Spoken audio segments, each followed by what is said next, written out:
Barcelone, très inquiétant. Salut les amis, en tout cas j'espère que vous allez bien et que vous avez passé une excellente journée, bien sûr, une excellente soirée footballistique. Pour certains c'est le week-end, donc profitez du week-end bien sûr, pour faire tout ce que vous avez envie. Bref, bon bah écoutez, petit débrief du match qui opposait le FC Barcelone contre Mallorca, mais avant toute chose, comme d'habitude, n'hésitez pas à liker, à commenter, bien sûr à partager, et si ce n'est pas encore fait, abonnez-vous en masse les amis. Donc, bon, bah écoutez, franchement, victoire, mais victoire assez dans le dur du FC Barcelone. Ils reviennent, je crois, à 5 points du Real de Madrid. Mais bon, ils ont quand même un match en moins, le Real. Du coup, ils vont jouer soit samedi, soit dimanche, je ne sais pas du tout. Et même Gérone aussi, je ne sais pas quand qui joue. Mais bon, bref, je suis là pour parler un petit peu du match. Et franchement, beaucoup de choses à dire quand même. Faut se dire une chose, c'est que cette équipe-là va jouer mardi contre Naples. Ils ont galéré contre Mallorca. Franchement, ils ont galéré. Faut dire ce qui est. Même si l'arbitre a fait quand même pas mal d'erreurs. Hein. Faut dire ce qui est aussi. On a fait perdre un Lamine Yamal. Ils ont perdu Rafinha. Un de plus à la collection des blessés. Bien sûr, comme tout le monde a pu le constater, le milieu qui d'habitude est titulaire, il n'était pas là. Et comme j'ai toujours dit, qu'on le veuille ou pas, dans une équipe, pour moi, le plus important, c'est le milieu de terrain. Tout simplement. Vous voyez bien que quand une équipe se fait manger le milieu de terrain, bah, l'équipe adverse, elle gagne tout le temps. C'est pratiquement tout le temps. Donc voilà, c'est assez compliqué. Mais là, aujourd'hui, j'ai pas compris, en fait, comment étaient placés les joueurs. J'ai retrouvé Rafinha en numéro 10. Pourquoi t'as pas inversé? Moi, j'aurais été Xavi, j'aurais inversé. D'ailleurs, Xavi, il était, je sais pas, il était où, là, dans une cabine ou je sais pas où, là. Est-ce qu'il s'est mangé, je sais pas, un carton rouge ou est-ce qu'il a été expulsé ou je sais pas du tout. Mais bon, bref. Mais oui, j'aurais mis plutôt Jean-Félix en 10 et Rafinha sur le côté gauche. Parce que franchement, Rafinha, il n'a rien à voir dans ce poste-là. Il faut être quand même assez précis au niveau des passes. Et Rafinha, c'est pas son point fort, hein, on va dire ce qui est. Hein. Et en plus de ça, malheureusement, il se blesse en plus. Donc je vais commencer à parler un peu des joueurs au fur et à mesure. Mais beaucoup de joueurs un peu m'ont déçu. On va dire ce qui est, ils m'ont quand même déçu. Donc, Ter Stegen, je trouve qu'il a fait un bon match, hein, par contre. Hein. Il a quand même sauvé pas mal de balles. Il était au bon endroit, au bon moment. Parce qu'il y avait des balles qu'il fallait être assez réflexe. Hein, parce qu'à un moment, il y avait une tête où est-ce qu'il était pas loin des buts. Bon, ça va, c'est que lui, il était au milieu. Donc, ça l'a permis de faire l'arrêt. Mais il y en avait plusieurs comme ça. Donc, après, il y avait qui? Koundé. Bah, Koundé, je l'ai trouvé bon. Bah, alors, par contre, un manque de précision mais incroyable. Ça, j'avais remarqué, mais pas que lui. Hein. Mais aujourd'hui, la précision des passes, elle était horrible. On est quand même en train de parler du FC Barcelone. Le FC Barcelone qui, en temps normal, c'est pratiquement leur point fort. Vitesse, 1-2, précision, tout. Surtout dans les passes. Et là, c'était horrible. Mais sinon, franchement, offensivement, on a vu qu'il a fait pas mal de débordements sur le côté, il a fait pas mal d'appels pour aller aider Lamine Yamal. Et franchement, pour moi, il a quand même fait un bon match. Autant, beaucoup de fois, je le critique ou beaucoup de fois, je le descends. Mais là, franchement, à part la finition des passes, franchement, c'était vraiment pas mal. Koubarsi, on voit qu'il est jeune. Hein. On voit qu'il est vraiment jeune et qu'il fait des fautes bêtes, mais on voit que c'est un guerrier. Hein. On voit que c'est un guerrier. En fait, il n'arrive pas à récupérer une balle proprement. Il est obligé de jouer avec son corps et de tout dégommer devant lui, en fait. Il est complètement dingue, ce petit. Mais franchement, voilà, il commence à s'améliorer de mieux en mieux, parce qu'au tout début, franchement, c'était vraiment critique. Hein, j'ai vraiment bien descendu, lui. Hein. Mais voilà, il commence à revenir petit à petit. Et après, il est jeune, il a encore une grosse marge de progression. Mais s'il continue dans cette lancée-là, je pense qu'il peut s'en sortir pas mal. Maintenant, comme je dis, on a joué contre Mallorca. Et parfois, il a eu quand même certaines difficultés. Donc après, à voir contre vraiment des grosses équipes, des vrais attaquants. Parce que là, par exemple, mardi, s'il est titulaire, c'est pas, je sais pas qui, là, de Mallorca, hein, qui va se manger, c'est Osimhen. Hein.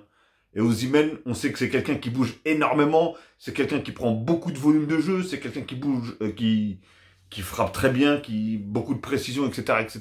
Donc, voilà, on verra bien, tout simplement. Inigo Martinez, bah moi j'ai trouvé qu'il n'a pas été bon en fait. Il n'a pas été top.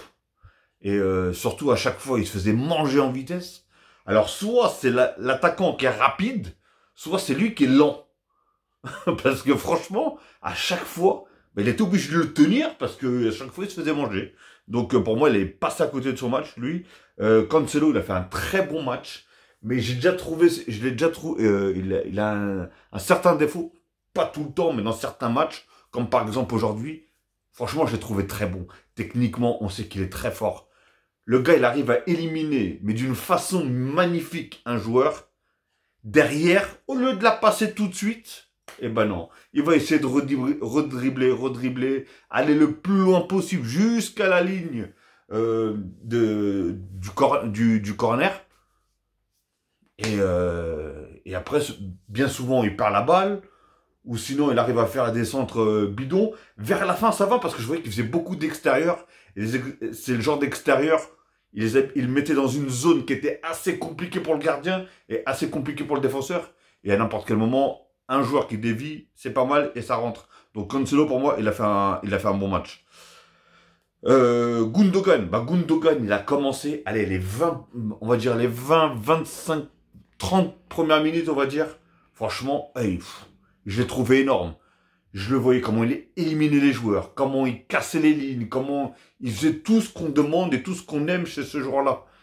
Mais après, ça a été là. Il est monté comme ça et ça fait la chute du Niagara.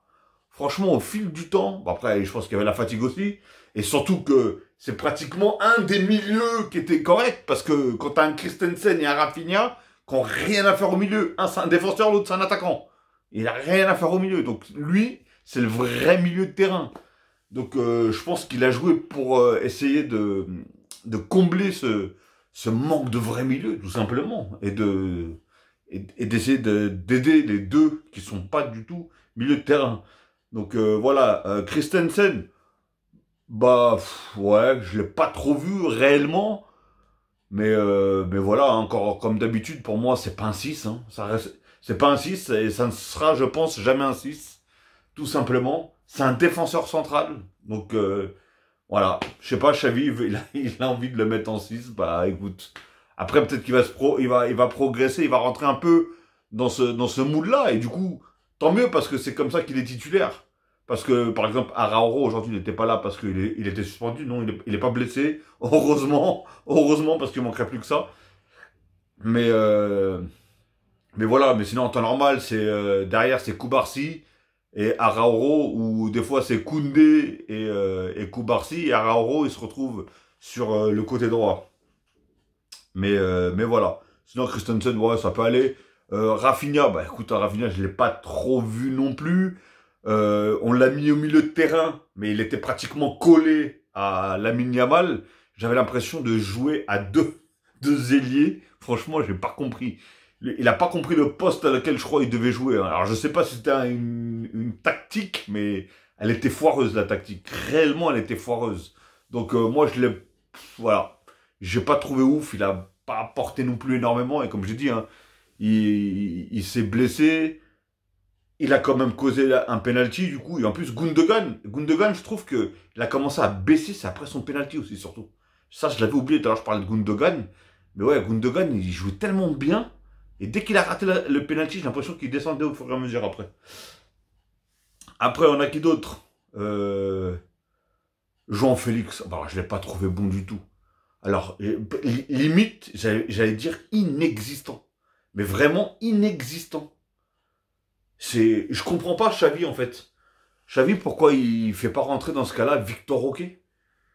Parce que... mais plutôt, surtout. Ou qu'il le mette titulaire.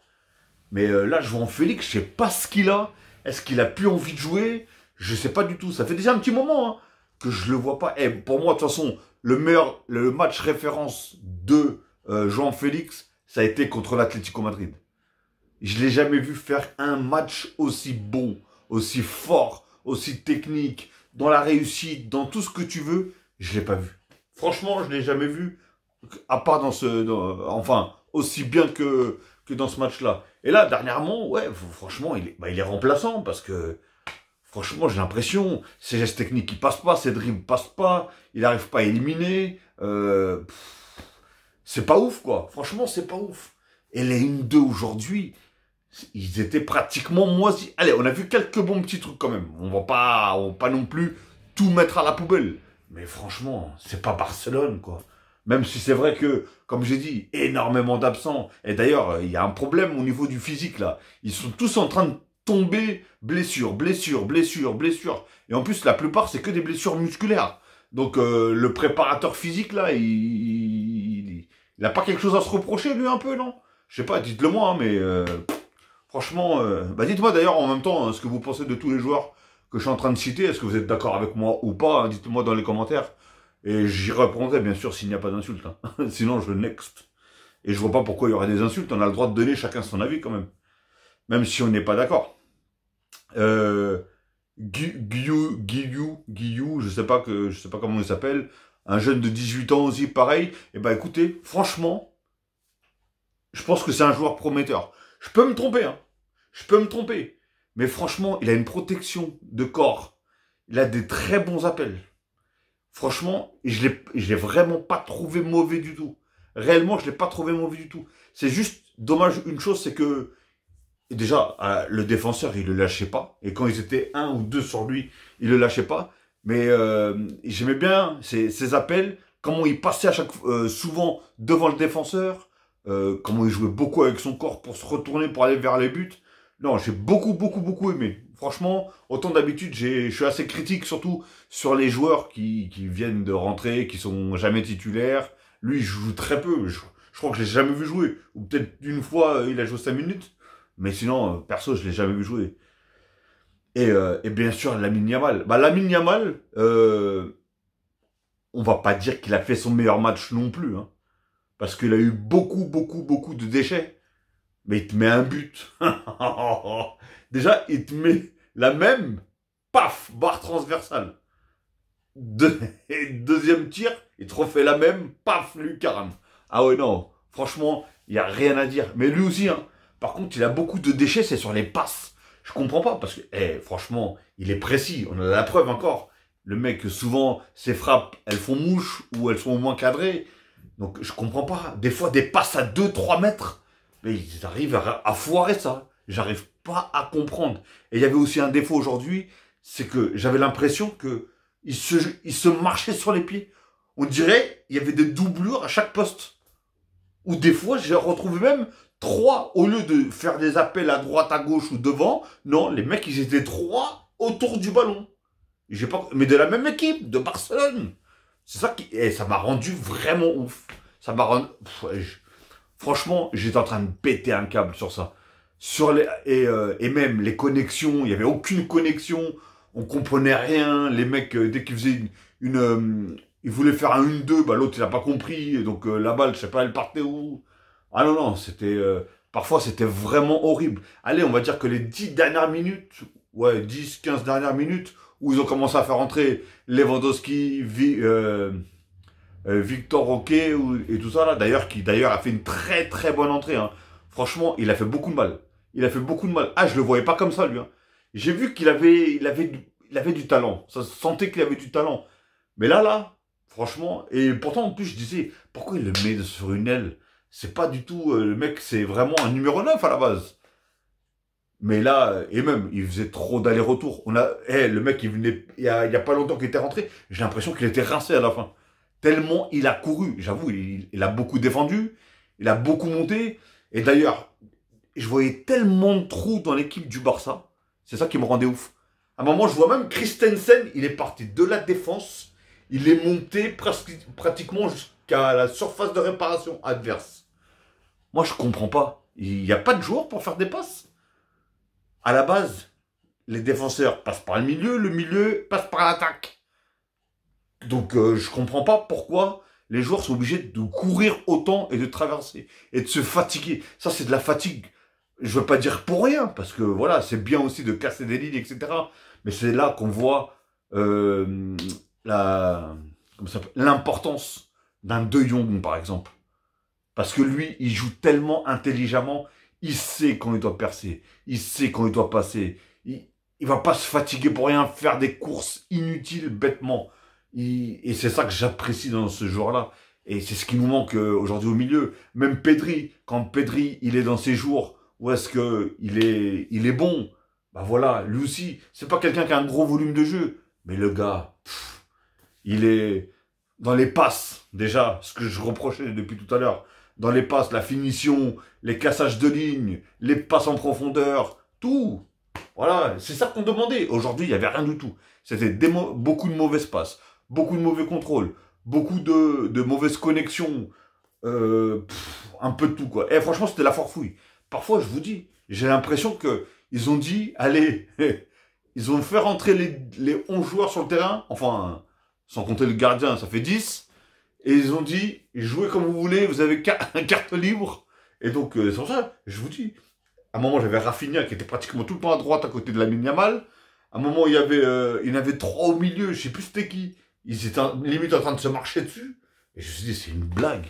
Franchement, c'est une blague. Et d'ailleurs, celui aussi qui a fait une très bonne entrée, c'est Fermin. Fermin Lopez, franchement, j'ai trouvé très bon, même si parfois lui aussi, mais après, Maillard, qu'ils ont quand même fait pas mal de fautes qui en plus surtout n'ont pas été sifflées. Et d'ailleurs, Lamine Yamal, je croyais qu'il allait rejoindre les autres à l'infirmerie aussi. Franchement, et d'ailleurs, il boitait vers la fin, j'espère qu'il a rien de grave parce que ça approche à toute vitesse. Hein. C'est mardi le match. Hein. Donc, franchement, c'est inquiétant. Réellement très inquiétant. J'espère en tout cas que le Barça va passer. Hein. Mais je pense que ça va être difficile. Après, je sais pas ce que vaut Naples. Hein. Mais, ah là là, ça me fait peur. Hein. Je vous cache pas, ça me fait peur. Heureusement qu'on a un Ter Stegen qui est quand même en place et on voit qu'il commence à retrouver son niveau avant qu'il se fasse opérer, je crois, du dos, un truc comme ça. Donc voilà, les amis. En tout cas, bah, dites-moi en tout cas ce que vous avez pensé vous-même du match. En tout cas, moi, ça va. J'ai apprécié parce qu'en même temps, il y a la victoire au bout. Hein. Même si je suis pas le grand fan de Barcelone, hein, le grand supporter de Barcelone, mais voilà, moi, mon club, c'est le PSG. Le PSG et en Liga, c'est Barcelone. J'aime bien Barcelone, il faut dire ce qui est.